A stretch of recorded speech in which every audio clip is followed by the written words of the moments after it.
All right, hello everyone. Tim Davis coming to you guys with another market review. Today is Monday. It is now late Monday evening, around 11 p.m., April the 1st, 2024. And I wanted to still try to get a market review, even though I couldn't get one in this weekend, but I wanted to do one now before um, this week gets going real good and while we're still at the beginning of the week. And I want to start off by taking a look at the weekly charts. Again, these weekly charts definitely telling the story as to what the overall market is showing us. We'll start off by taking a look at the Dow Jones weekly chart, or the Dow Jones futures chart. Actually, take a look at that since the markets are closed right now. So we take a look at the futures chart. Dow Jones. Let me show you guys where we're at right now, how the markets stand. Again, as I've been pointing out the past few weeks, we are still just above a level of support. So still in a very, very tight range. You see these weeks right here. Each one of these candles represent a week. Still in a very, very tight range, and hovering just above a level of support, which leads me to believe that we're stuck here for now. Let's wait and see what happens. But look at the RSI. RSI is still in overbought territory, showing above the 70 level. And we've been out here for several weeks,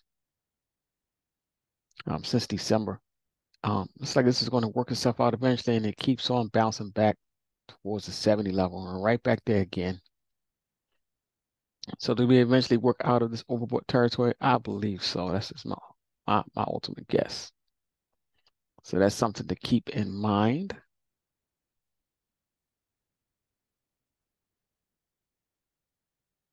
So let's look at the daily chart of the Dow Jones. And one thing I also point out is look at the another thing that leads me to believe that we could start to see this unravel eventually. So look at the past couple of weeks that we've been. Stand by 1 second, folks.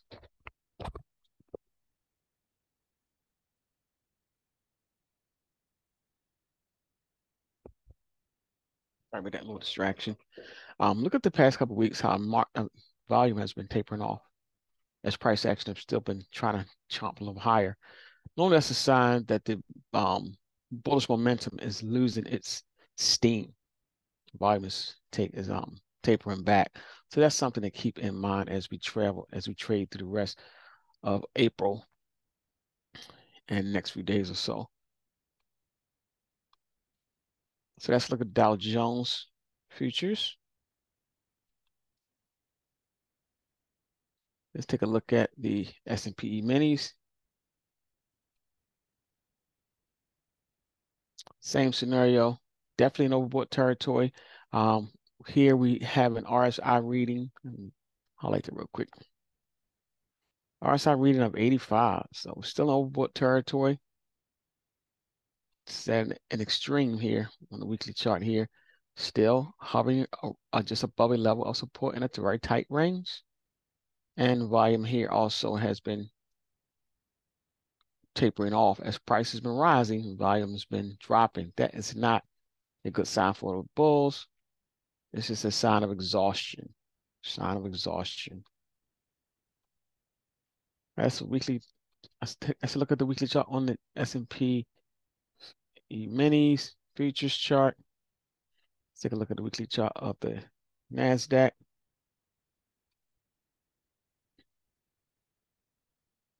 Same scenario. So this RSI has been tapering off the past several weeks. It's been constantly getting lower and lower and lower, right close to that 70. You see here, RSI has just been tapering off slowly but surely, like it's trying to head out of this overbought territory and just is clinging on to that support level. It's been hanging there for several weeks.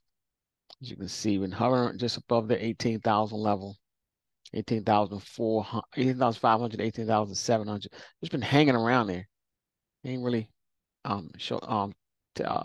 hasn't really shown any big bullish moves for the past couple of weeks. Just back and forth in the range, and as you can see, again, volume has been tapering off. Let's take a look at the Russell 2000. futures. Same scenario, hovering around a level of support. RSI reading is just below 70 here. And it's ready to dip out of that area. And again, the volume here past 5 weeks has been tapering off, which is a sign of exhaustion again. So let's look at the futures chart on the weekly chart of the major indexes as far as possible direction of overall market again. We're just at a standstill. Looks like it's about to be unraveled here soon, possibly. All right, now take a look at while we're here. Let's take a look. Let's take a look at the VIX before we go further. I haven't really glanced at that lately, but let's see where we're at. So the VIX, here's the VIX weekly chart. Again, VIX is still just hovering around the support level, and it looks like it really wants to launch off this launching pad. So it's still hovering here, just above a level of support in this range. It's hovering around here. So something's going to give. Either the market's going to drop and VIX is going to spike, or vice versa. So we got to wait and see. But it looks like more than likely the market is showing exhaustion, folks. So we could stay in this trading range, or it can give up the ghost and start to trade lower. Overall market could. All right. All right. Now let's take a look at something that's really been exciting here lately. It's been the commodities, folks. The commodities are in breakout mode. With gold now, looking at the weekly chart, I'm gonna glance at a longer term chart here too. I'm showing you guys overall picture of gold by looking at the overall picture of all these commodities. I've taken a look at some of the longer term charts as well. But look at gold here. Here's a monthly chart of gold, and what you'll see. So this is weekly chart of gold. We're in overbought territory here now, but gold has broken out into all-time highs, folks. And I think this breakout is just the beginning. Shows an RSI reading of 81, so it is an overbought territory on the weekly chart. Gold is, but it's in a nice trend up. Again, I did a couple things on this chart here. I wanted to add some more perspective by looking at some of the longer term charts. We'll also show you guys each level when the gold has broke out above. It found some support, traded in the range, and then broke out to new levels. At one point we were right down here around 2000. So we're in between these two levels, between 2000 and 2100, and then we finally broke above 2100. So 2100 became support. And then we broke above got above 2100, and we held that level. So we held the level above 2100 here, between 2100 and 2150. And then this level here is around 2150. And then we finally that level's at 2200 up here. It's 2200 up here. Then we finally broke above 2200. Now the key is, can we hold that this week? So 2200 is going to be a new level of support to keep an eye on, which is right here. And these yellow lines you see me having here, this is a Fibonacci retracement tool that I drew. Since we finally starting to break out some levels that we can look for in the future for gold, should we continue this breakout or this bigger move to the upside. Keep in mind, same thing as like the regular markets, the volume starting to taper off in gold. So could we be starting to exhaust this move to the upside? That's a possibility, but I think the key is to pay attention to some of these support levels. So if gold does start to pull back, I think it hit these support levels and bounce. So 2200 is the next strong level of support to watch. This level here is 2200. It's like a strong level of support there. Right now we're hovering at a level of support right around 2250, above 2250. So I'm looking for a possible hold here, or even a possible pullback to around the 2200 level over the next couple weeks or so. But overall picture looks like gold is in breakout fashion. I want to glance while we're here, 20-year monthly chart of gold, just to show you guys how gold has been faring with these moves. So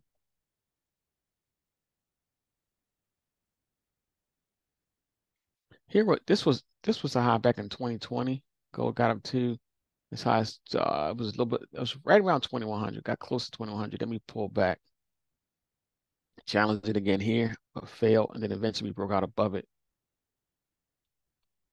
as we continue this move higher. Normally, when gold breaks out to all these all-time highs, I always look for an exhaustive move higher, because eventually when gold breaks out to these all-time highs, it finds a way to pull back. But I think we could be in this move for a little while longer.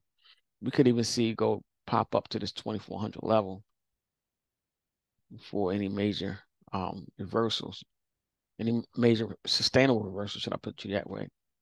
Because we have seen sustainable reversals in the past when we see these big moves to all-time highs like we did here. We got this big run up, but this run up here, it lasted a couple years, and then we pulled back. Then we had a run up here back in 2022, quick run up, and pull back again, and then break out above this level. Normally you break out above all-time highs, but you break out above a pretty much almost a double top fashion here. You pull back. So we challenge this once, challenge this twice, challenge this 3 times, and then we finally broke above it here. This could be a new move higher. That could be in a new trend that could take it much higher. So we could possibly see this 2400 level, folks. That's no exaggeration. We could possibly see that level before the end of this year. So it's something to keep an eye on, keep in mind. The gold is definitely broken out to new highs and is definitely in a new uptrend.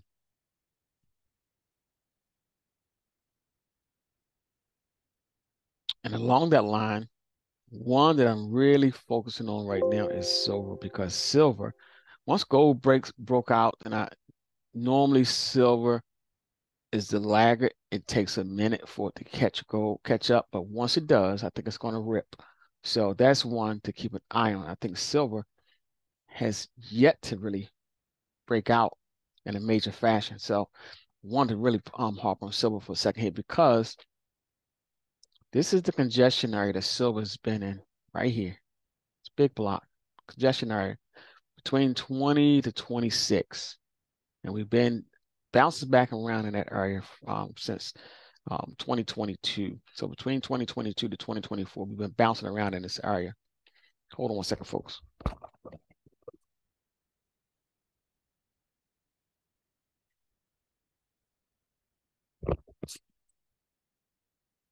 So again, between 2022 and 2024, we've been bouncing around in this area. And all this congestion we see up here, or these levels that we've been striking between 2020 and 2022, just been teasers of what are some of the possibilities for silver. So we teased around breaking out above 30 around these levels, and we just couldn't do it. Pull back, and I think the setup now is a lot stronger and a lot more defined than this one was back here. This solid area here has been a nice little area of should I say accumulation. It's been a lot of accumulation in here. I think the ultimate breakout is coming, folks. I think silver is a place to be. I think we're going to break out above this $26 level and then head right towards 30. That's my belief, and I'm sticking to it until something says otherwise. Unless something says otherwise, because as you can see, this level down here is just a strong level of support. It's just hard to break below that level. So that's right around 21. So silver's just hard to break below that level. So when you've seen a strong level of support here, that leads me to believe that it doesn't want to go lower. It wants to break out and go higher. So that is a thought process with silver. That's a monthly chart. Now let's take a look at a here and now weekly chart. Here's a weekly chart of silver. Again, the weekly chart looks ready to explode. Look at the RSI. We're still not even in over bought territory. RSI still trending higher. We are testing this $25 level now, and it looks like we are threatening to break above 26. Once we break above 26, I think that's when we really could start to see a run. And ultimate run is to break above 27, break above 27, then we definitely see silver really takes off. And there's been a lot of accumulation in silver, folks, especially in the options market. A lot of call buying in the options market in silver. So silver is one to really, really consider placing your bets. I've been in silver positions for a while, been in gold positions for a while, and one more I've been in is copper, because copper is another one that's showing some strength and possible breakout mode. So here's copper. Same thing. FCX is the best way to play this one. And FCX has been showing a lot of option activity as well. Look at copper, right around the level support, right around that $4 level. It's like we really want to break out above that level. If we break out above this $4, well, we're already above it, but if we hold this level a strong way and start to head towards this 4.5, that could be a good sign for copper as well. That's a weekly chart. Here's the monthly chart of copper. All signs point to a breakout. The monthly chart. Look at the RSI. It's just been hovering below this breakout, below the overbought territory. Like it wants to break out and go higher here. Look at this $4 level. Look how strong it's been a ceiling for quite a bit. Since we broke below it back here in 2022, broke back up above $4, came back down. Just been using it as a level of resistance. So that $4 level is strong right here, strong level of resistance, but looks like we're ready to break above it. Let's look at copper. So copper and silver, I think, is the places to look for breakout, for a continuation in this breakout move higher. One more, crude oil, folks. Don't sleep on crude oil, because crude oil, you guys been watching me for for a while. I've been harping on these commodities. Here's crude. Crude also has a good setup for a possible breakout. So look at crude here. Here's a monthly chart of crude. Again, we've seen a strong base down here that has been, pretty much forming, and we're starting to get a push off of this base. So we got a push here, pull back. It's like we're getting another push here. Screws on my lines, but I like to really hammer this thought process on. Crude's got a nice rounding upward trending pattern here. And I told you guys before that if we get above 85, we could see 90 in no time. So we are pushing slowly but surely, and we're at 84. So we've been in this trend higher for several weeks, folks. Several weeks being trending higher. And again, I'm all over. I have positions in crude with some energy stocks. I also have positions in gold and silver. So and copper. So there's some places to be when the market is starting to see some exhaustion. I think these commodities are in breakout mode. So, all right, folks, hopefully this is something you guys can use. Till next video, Tim Davis is signing off.